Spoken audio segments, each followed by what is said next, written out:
Hi, my name is George Fasching. In good digital work, there is usually a great amount of the use of sticky notes. So whenever using sticky notes, I commonly see people the conventional way, pulling it off the pad from the bottom to the top.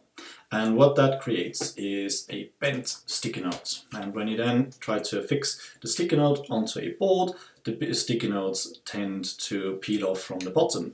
And if you continuously do that, then this actually compounds the effect even more, and the sticky note sticks to the board more and more of that. And that's not really good for readability. If you're further away, then the font gets skewed, and if you're trying to take pictures, it's also a lot harder to read what is actually written on the post-it. So in order to make everyone's life a bit better when it comes to the appropriate use of sticky notes, I thought I'd share two alternatives to peeling off sticky notes. There is a trend of people who are suggesting that you should actually just pull it straight down, for instance like so, and that results in a nice and straight sticky note, and you will see that this doesn't stick off the surface as much, certainly not as much as pulling it from bottom to top.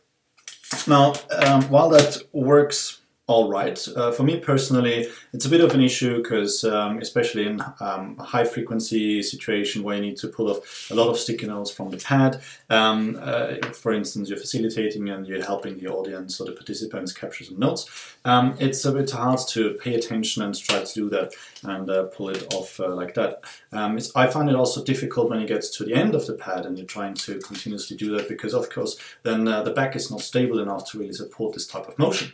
So another way that is still my personal favorite is to actually pull the post-its off side to side. So rather than going from the bottom up or going from the top down, you're just pulling side to side. And you can either do that obviously left to right or right to left, but this way you have a very high frequency and you don't need to pay too much attention to how it's actually working, and you can pull these off and they're nice and straight, and they really bend nicely then and get to stick to the whiteboard like that.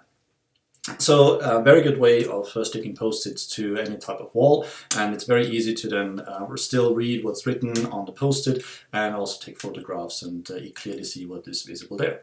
So just thought I'd share this little tip with you, and wish you all the fun that you can have with post-its that are wonderfully legible and really easy to peel off as well. Thank you, bye bye.